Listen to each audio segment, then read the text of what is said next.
አንቺ ውሻ እኔን ነክሽ። ምን አይነት ሰው ነው? አደለ እንዴት ነው ታርጋለህ? ንገረኛ። እንዴት ሌባ ይዘሽ ወደ ቤቴ ትመጫለሽ? ብዙ አትንጨርጨር፣ ያጋጥማል። አሁን ቤታችን ሰላም ያገኛል። አንቺ እንዴት ድፍረት ቢኖርሽ ነው ቤቴ ድረስ የምትመጪው? ኤላ ምን ያቺ ኤላ ትለኛለች። ይሄ ደግሞ አሬና ምጭልኝ ይለኛል። ፍቅር ምን ትሆናለች? እዛ ተጋድማለች። ደመቀ ህሊናውን በመሸጥ አደይን አሳልፎ ሰጥቷታል። ወደ ጎዳናም እንድትወጣ ተደርጓል። አደይ ሌባ በማስባልና ድርጊቱን እሷ እንደፈጸመችው አድርጎ መስክሮባታል። ታዲያ መላ ቤተሰቡ በአደይ በጣም አዝኖባታል። የፍቅር ተንኮል እንደሆነ ማንም እንኳን አልተረዳትም። አደይ ለማሳመን እየተጣጣረች ቢሆንም አንድም አድማጭ አላገኘችም ከለምለም በስተቀር። ለምለም ጉዳዩን ለማስረዳት ጥረት ብታደርግም እሷም ሰሚ አላገኘችም። ታዲያ አደይ በመጨረሻም ወደ ጎዳና ወጣለች። ከጎዳና ተነስታም ወደ ኤላ ሄዳ ነበር። ኤላም ሌባ ከቤቴ ለምን አመጣሽብኝ በማለት ለምለም ላይ ጮሆባታል። ታዲያ ደሞዟን ትታ የተሰደደችው አደይ ተመልሳ ወደ እነ ፍቅር ቤት ሄዳለች። ምን ያጋጥማት ይሆን? ሰላም ጤና ይስጥልን ውድ ቻናሌ ቤተሰቦች እንደምናላችሁ በያላችሁበት በዓለም ዳርቻ ሰላማችሁ ብዝት ትርፍርፍ ይበል እያልኩኝ ዛሬም ሰራተኛዋ አደይ ክፍል 31ን የምናይ ይሆናል። ተንኮለኛዋ ፍቅር ያደረገችውን ታውቃለችና በል እንግዲህ ዳይመንድ እውነቱን አውጣ እያለች ነው።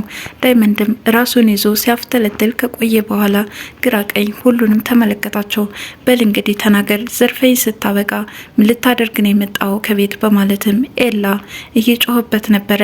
ሁሉም እውነታውን እንዲያወጣ እየተናገሩ ነው። ታዲያ ይህንን ሀንግ እንድሰራ ያደረገችኝ አደይ ናት በማለት ተናገረ። አደይ ሁኔታውን ማመን አቃታት። ምን አልከኝ ደመቀ አለችው። ሴራ የተቀነባበረባት መሆኑን የምታውቀው ለምለም ምን አልክ ደመቀ በማለት እንዲናገር ታደርገዋለች። ምን እንዲል ፈልገሽ ነው? ሁለተኛ መናገር የሚጠበቅበት አይመስለኝም አለች ፍቅር በደስታ ያሰበችው ተሳክቶላታልና። ከስራው እጇ የሌለባትና ንጹህ አደይም በእናቴ ምላለው እኔ ስለ ሀብሉ የማውቀው ነገር የለም። ደመቀ ግን አንድ የህሊናውን ሽጧልና ይቅርታ ሚስጥርሽን ልደብቅልሽ አልቻልኩም። ከዚህ በኋላ ያንቺ ተባባሪ ልሆን አልችልም በማለት ምስኪኗ አደይን አጋፍጧት ይወጣል። ታዲያ ኤላም ካንቺን አልጠብቅም ነበር በማለት ተናዶ ይወጣል። ምን እያልክ ነው ኤላ? እስኪ ጠብቀኝ ብትለውም ለምለም እሺ አደይ የምታዋጣሽ ከሆነ ከእሷ ጋር መቆየት ትችያለሽ በማለት ተናዶ ይወጣል። ለምለምም ተከትለው ሄደች። ባርኮትና ዴቭም እንደዚሁ ተናደዱባት። ደመቀ እኮ ከዛ ከታገትሽበት ያስወጣሽ ወንድምሽ ነው፣ እንደዚህ አድርጎ እውነታውን አወጥቶ ያጋለጠሽ በማለት ዴቭም እንደዚሁ በጣም ተበሳጭቶባታል። ካንቺን አልጠብቅም ነበር በማለት ተናዶ እሱም ትቶ ይሄዳል። ባርኮትም አሁንም ጥፋትሽን እመኝ እያለ አደይን እየጠየቃት ነው። አደይ ምንም የሚያውቀው ነገር ስለሌለ መቼም ቢሆን ላምንልህ አልችልም አለችው። ደመቀን ፍቅርን የተስማማበትን ገንዘብ እንድታስገባለት እየጠየቃት ነበረ። አሁኑኑ አስገቢ ካልዛው ይውልሽ እያላት ነው። ለምለምም በአደይ ላይ የተሰራ ሴራ ነው፣ እሷ ይህንን ታደርገዋለች ብዬ አልገምትም እያለችው ነው። ሌላ ምን ነው የዘረፈኝ ልጅ እኮ ነው ራሱ የነገረኝ፣ ከዚህ በላይ ምን ማሳመኛለኝ? ለማንኛውም ግን ሀብሉ ተገኝቷል። ያናደደኝ ግን ከሁሉም የአደይ ስራ ነው በማለት በአደይ እንደተናደደባትና እንደተበሳጨባት ለለምለም እየነገራት ነበር። ታዲያ ለምለምም አሁንም ምን ሆነ ይሆን እያለች ስለ አደይ እየተጨነቀች ነው። ኤላም ከዚህ በኋላ አደይ አትቤብኝ፣ ይልቅስ እርቦኛል ምግብ ስሪልኝ አላት። ምስኪኗ አደይም ከነገሩ እንደሌለችበትና ንጹህ እንደሆነች ለባርኮት ለማሳመን ብትሞክርም ባርኮት ግን ሊሰማት አልቻለም። እስካሁን በአንቺ ጉዳይ እህቴን በጥፊ መትቻ ታውቃለሁ፣ ከዚህ በኋላ ግን የረሳዋትን እህቴን ማስታወስ እፈልጋለሁ እያለ ሳለ አጅሬት ፍቅር ትመጣለች። ታዲያ ኮተትሽን በመያዝ ከዚህ ቤት ውልቅ በይ አንቺ የድሃ የሌባ ተባባሪ እያለች ስድዋን ቀጥላበታለች። በዚህ የተናደደችው አደይም እኔም ከእናቴ ጋር የምኖር ሰው ነበርኩኝ፣ የጊዜ ጉዳይ እንጂ ሁላችንም እኩል ነን እያለች ጉሮሯን ይዛት እያፍተለተለቻት ነበር። ባርኮትም ደግሞ ለጥፋትሽ ተደፍተሽ ይቅርታ መጠየቅ ሲገባሽ እንዴት ጉሮሯን ትይዣታለሽ በማለት ያስለቅቃታል። እንድታውቁ የምፈልገው ግን የማንንም ሀቅ አልያዝኩም፣ ቤታችሁን እንደሆነ እለቃለሁ ብላ ወደ ክፍል ሄደች። ሊዲያ ጠላቴ የምትላት ለምለም ከኤላ ጋራ አልተለያዩም፣ እንደተስማሙ ናቸው። ይህ ነገር በጣም አበሳጭቷታል። ከፍቅር ጋራም የተስማሙት በዚህ ጉዳይ ነበረ። እሷ ለምለም እንድትሄድላት፣ ይችኛዋ ደግሞ አደይ እንድትወጣላት ትፈልግ ነበር። ታዲያ ፍቅር ጠላቴ የምትላት አደይን ስታባርር ለምለምና ኤላ ግን አንድ ላይ ናቸው። ይህ ነገር ሊዲያን በጣም አበሳጭቷታል። ታዲያ ጉሮሯን በማነቅ ለምን አለየሻቸውም እያለች እየጮኸችባት ነበር። ዴቭ በሁኔታዎች በጣም ተናዷል። ታዲያ ሊዱ ትመጣና ምንድን ይሆን ከወንድሜ እያለችው ነው። ውጭልኛውን ማንም ጋር መሆን አልፈልግም አለ። ታዲያ እንውጣና እንዝናና፣ በጣም ደብሮኛል፣ ካንተ ጋር ከወጣን ደግሞ ሰንበት በት ብለናል አለችው። እሺ እኔም መዝናናት እፈልጋለሁ፣ በጣም ደብሮኛል፣ መጠጣት እፈልጋለሁ አለ። ታዲያ ኤላ ጋር ልደውልለትና አብረን እንሄድ በማለት ለኤላ ልደውልለት ስትል ኤላ ደግሞ ምን ባይ ነው እሱ ከሄደ እኔ አልፈልግም፣ የራስሽን መውጣት ትችያለሽ በማለት በሀሳቧ ሳይቀበላት ይቀራል። አደይም ልትወጣ ልብሷን እያስተካከለች ነው። ፍቅር ትመጣና ምን ሆነሽ ነው ትሰሪያለሽ? ቶሎ ውጭ እንጂ እያለቻት ነው።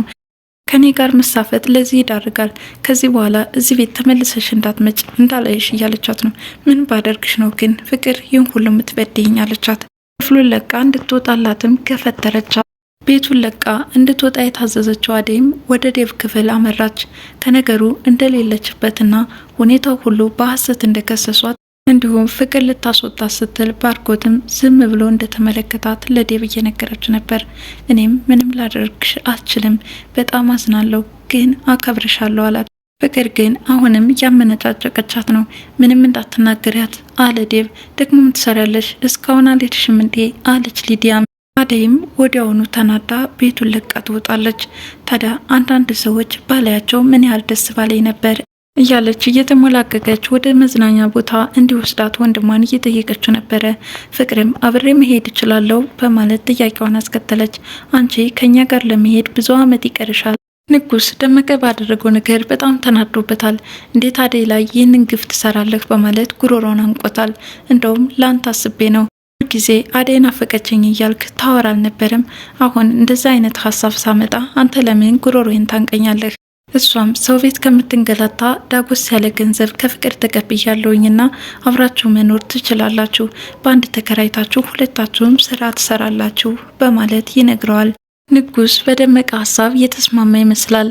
ወዲያውኑ ሲነግረው ከተናደደበት ወዲያውኑ ነበር የተረጋጋው። ፍቅር አደይ ወጣ እንኳን ማስመሰሏን ቀጥላበታለች። ራሷን የታመመች በመምሰልና አደይ ስትወጣ በጥፊ እንደመታቻት አድርጋ ለባርኮት እየነገረችው ነበረ። ደግሞ ምን ይሆን ብላ ነው የምትመጣሽ አለ ባርኮትም። ስላጋለጥኳት ነው አለች። ይቅርታ አደይን አላውቃትም ነበረ። እስካሁን ለበደልኩሽና ለተፈጠረው ስህተት ሁሉ ይቅርታ አላት ባርኮትም። ታዲያ የሆነውን ሁሉ ለእናቱ እንደነገራት እየጠየቀችው ነው። አይ አልነገርኳትም፣ ለማንኛውም የባለፈውን ደሞዝ ሰጥተሻታል አለ። አዎ ሰጥቻታለሁ። እሺ የአሁኑንም ወር እሰጥሽና እንድትሰጫት በማለት ትቷት ይወጣል። አደይም ጎዳና ላይ ሆና መንሰቅሰቋን ቀጥላበታለች። ለምለም ትመጣና እዛ ቤት አስወጡሽ እንዴ ትላታለች። አዎ ከነገሩ እንደሌለችበትም በእናቷ ምላት ትነግራታለች። አይዞሽ እኔ ምንጊዜም ከጎንሽ ሆናለሁ። ደመቀ ማለት የአባቴ ክርስትና ልጅ ነው። በባለፈው ታግቼ ሳለ እሱ ነበር ያተረፈኝ። ምናልባትም ያኔ ባያስፈታኝ ኑሮ በህይወቴ ላይ ምን አይነት ክስተት እንደሚፈጠር መገመት አያዳግትም አለች። ታዲያ ታግተሽ ነበር እንዴ በማለት ያልሰማችውን ታሪክ እየሰማች ነበር ለምለም። አደይም ደሞዟ እንዳልወሰደች ለለምለም ነገረቻት። ለምለምም እንዴት ትፈዣለሽ? የሁለት ወር ደሞዝ ሳትይዥ ለምንድን ነው የምትወጪው? በማለት ተቆጣቻት። ባርኮት አንዳንድ ነገር እያገዘኝ ነበረ በባለፈው ወት የመታሳለ አሁን ደሞዝ ብሎ መጠየቁ በጣም ከበደኝ አለቻት። ያቺ ፍቅር ናት አይደል ደሞዝሽን ይዛ እንደዚህ የምትጫወትብሽ? ነገ አምጭ ብለን እንቀበላታለን አለች። ለምለምም ከኤላ ጋር ልውሰድሽ አለቻት። አይ አልሄድም፣ እንዴት ብዬ ፊቱን አየዋለሁ? ደግሞ አንቺን ከዚህ ነገር እንድትገቢ አልፈልግም፣ እኔ ራሴ እንደሆን ከሆናለሁ። ለምለምም ትችሽ አልሄድም በማለት ተነስተው ወደ ኤላ ይሄዳሉ። የባርኮት እናትን በአደይ መውጣት በጣም ተበሳጭታለች። ለባርኮት በመደወልም ማን ስለሆንክ ነው አንተ ከቤት ያስወጣት? ከልጆቼ ነጥያት አላውቅም፣ ካንተም ቢሆን ከፍቅር ልለያት አልችልም። አደይን መልሰህ ከቤት እንዳገኛት በማለትም አስጠንቅቀው ስልኩን ዘግቶታል። ደጋግሞ ቢሞክርም ሊያነሱለት አልቻለም። ታዲያ እናቴ የታያት ነገር አለ፣ ለምን እንደዚህ ልትለኝ ቻለች እያለ ከራሱ ጋር በሀሳብ ነበር። ፍቅርም አንዳንዴ ማማዬ በጣም ነው የምታበሳጨኝ፣ እኔ ልጇስ ወይስ አደይ ከሌባ ጋር እንድንኖር ነው የፈለገችው? ምን አስባ ነው በማለት ተናዳ ነበር ወደ ውስጥ የገባችው። ለምለምን አደይን ይዛት ወደ ኤላ ቤት ተከሰተች። ሌባ ለምን አመጣሽብኝ ብሎ ጮህባት። እባክህን ኤላ ጎዳና ላይ ነው ያገኘኋት ወይስ እኔ ያሳለፍኩትን ስቃይ እሷ ማሳለፍ አለባት በማለት ለማሳመን ብትሞክርም ኤላ ግን በጣም ተናዷል። እሺ እሷ አስታምጣሽ፣ አንቺ ግን በምን ሞራልሽ ነው እዚህ ቤት ልትመጪ ቻልሽው በማለት ጥያቄውን አስከትሏል። በእርግጥ ከደመቀ ጋር እንግባባለን፣ ስለዚህ ጉዳይ ግን የማውቀው ነገር የለም በማለት በእናቷ ምላ እየነገረችው ነው። ታዲያ ኤላ ግን አሁንም ሊሰማት ፈቃደኛ አልሆነ። በፍቅር ሴራ እንደዚህ አይነት ነገር እንደተፈጠረባት እየነገረችው ቢሆንም ስራዬን ልስራበት፣ እንደዚህ አይነት የጅልስ ጨዋታ መስማት አልፈልግም በማለት በንዴት ትቷቸው ይወጣል። ዴቭና ሊዲያም በጣም ሰክረው ነበረ ወደ ቤት የተመለሱት። ታዲያ ያቺው ውሸታም እህትህ የት ናት በማለት ባርኮትን እየጠየቀችው ነበር። ዴቭን በበኩሉ በቃ አንቺ ሂጂ እኔ ወንድሜን አናግረዋለሁ በማለት ወደ ክፍሏ እንድታመራ ያደርጓታል። ዴቭ በስካርም ቢሆን ለአደይ ያለውን ፍቅርና ከዚህ ቤት ስለሄደች በጣም እንደተጎዳ ለባርኮት እየነገረው ነው። ባርኮትም ለተናገራት ሁሉና ከቤት መውጣቷ በጣም ጸጽቶኛል እያለ ለዴቭ እየነገረው ነው። እስኪ አንድ ጥያቄ ልጠይቅህ፣ ይህንን ያደረገችው እህት ፍቅር ብትሆን ከቤት ታስወጣታለህ በማለትም ጥያቄውን አስከተለ። ባርኮትም ፍቅር እኮ የትም የምትሄድበት ቦታ የላትም አለ።